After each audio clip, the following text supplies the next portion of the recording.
ఈరోజు మనమందరం కూడాను ఈ యొక్క శ్రీ పవనపుత్ర పిరమిడ్ ధ్యాన కేంద్రం గుంటకల్లో మనమందరం ఉన్నాం. ఇక్కడ వచ్చిన మాస్టర్లందరికీ, పిరమిడ్ ధ్యానులందరికీ నా యొక్క నమస్కారములు.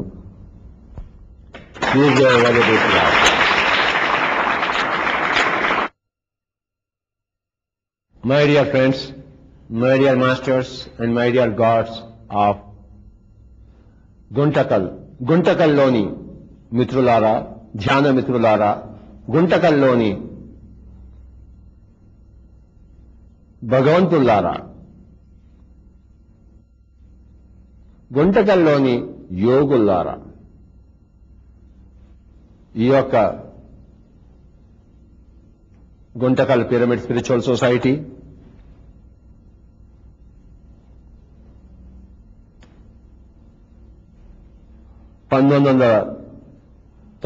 సంవత్సరంలో ప్రారంభం జరిగింది.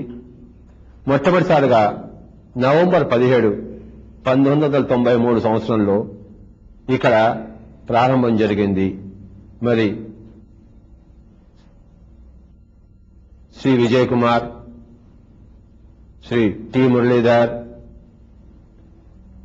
వీరి యొక్క అత్యద్భుతమైన కృషి ఈ యొక్క నాంది. అప్పటి నుంచి కూడాను ప్రతి వారం ఎన్నో వారాలు గుంటకల్కి ప్రత్యేకంగా రావడం జరిగింది. ప్రతి మంగళవారం కూడాను మనం ఇక్కడ ఎన్నో క్లాసులు జరుపుకున్నాం.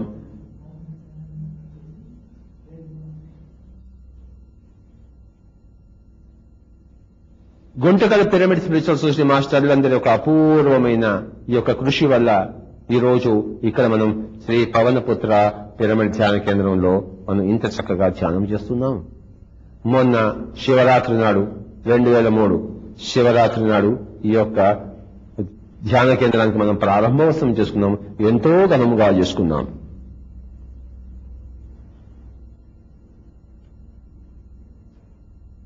పిరమిడ్ స్పిరిచువల్ సొసైటీ మూవ్మెంట్ కి తలమానికమైనది ఈ గుంటకల్ పిరమిడ్ స్పిరిచువల్ సొసైటీ. మొట్టమొదటి నుంచి కూడాను ఇక్కడి నుంచే మరి తులసి దళం నేను రాయడం ప్రారంభించాను. ఇక్కడి నుంచే మరి మన పాంప్లెట్స్ అన్ని కూడాను చక్కగా ప్రారంభమయ్యాయి. ఇక్కడి నుంచే మన మ్యాగజైన్స్ స్టార్ట్ కావడం. పిరమిడ్ ధ్యానం అనే ఒక చక్కటి మనం మ్యాగజైన్ మనం ఇక్కడి నుంచి ప్రారంభం చేశాం. గుంటకల్ నుంచి చిన్న చిన్న పిరమిడ్లు మనం కట్టడం ప్రారంభించాం. ఈరోజు ఆంధ్ర రాష్ట్రం అంతటా కూడాను ప్రతి చోట కూడా పిరమిడ్ క్యాప్స్ పెట్టుకుని ధ్యానం చేస్తున్నారు. అది గుంటకల్ నుంచే ప్రారంభమైంది కదా.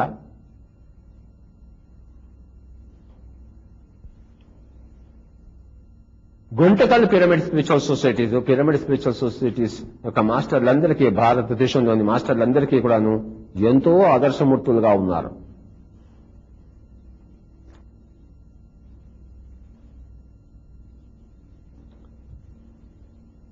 ఈ యొక్క ధ్యాన కేంద్రము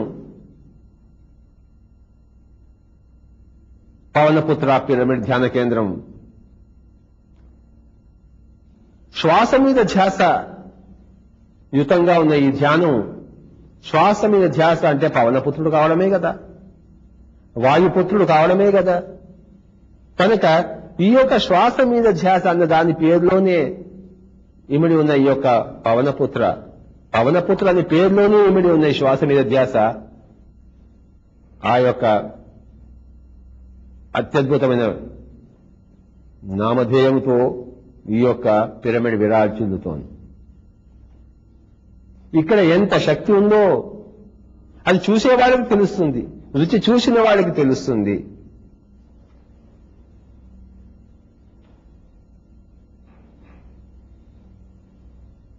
ఎవరి సంగీతం బాగుంటుంది, ఎవరు ఎంత సంగీత సాధన చేస్తారో వారి సంగీతం అంత బాగుంటుంది. గొంతుంటే సంగీతం వస్తుందా? కనుక ఎంత గొప్ప మాస్టర్లు ఈ పిరమిడ్ కట్టారో వాళ్ళ గొప్ప మాస్టర్ యొక్క ఆ యొక్క శక్తి అంతా పిరమిడ్ లో ఉంటుంది. మరి గుంటకల్ల పిరమిడ్ స్పిరిచువల్ సొసైటీ మాస్టర్లు ఎంత గొప్పవారు. వారు ఎంతో కష్టపడి కట్టిన ఈ యొక్క పవనపుత్ర పిరమిడ్ ధ్యాన కేంద్రంలో ఎంత శక్తి, విశ్వశక్తి నిబిడీకృతమై ఉన్నదో.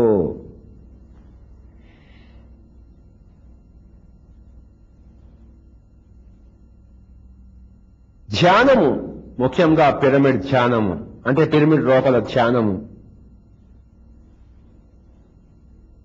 మానవుడి జీవితాన్ని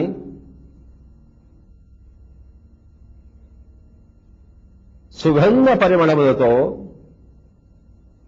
పరిపూర్ణము చేస్తుంది. ధ్యానము ఆత్మకి అత్యున్నత స్థాయిని కల్పిస్తుంది.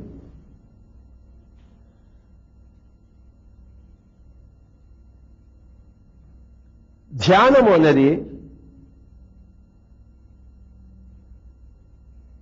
ప్రపంచములో మనం జీవించడానికి మనకి ఆధారభూతమైనది. ఈ శరీరంలో హాయిగా ఉండాలంటే దానికి ధ్యానమే కావాలి. ప్రాపంచికానికి దూరంగా ఉండేది ఆధ్యాత్మికత కాదు, ప్రాపంచికతని నిలబెట్టేది ఆధ్యాత్మికత. ప్రాపంచికత కూలిపోతుంది ఆధ్యాత్మికత ఎక్కడ లేదో. ప్రాపంచికతకి వృద్ధాప్యం వస్తుంది, ప్రాపంచికతకి వ్యాధి వస్తుంది, ప్రాపంచికతకు మరి మరణం వస్తుంది ఎక్కడైతే ఆధ్యాత్మికత లేదో. ఎక్కడైతే ఆధ్యాత్మికత లేదో ప్రాపంచికత ఎప్పుడూ యవనంగా, బాలగా ఉంటుంది, ఎప్పుడూ పుష్టిగా ఉంటుంది. ఒక్క మాటలో చెప్పాలంటే శ్రీ వీరబ్రహ్మేంద్ర స్వామిని ఒక్క పదం చెప్పుకుందాం.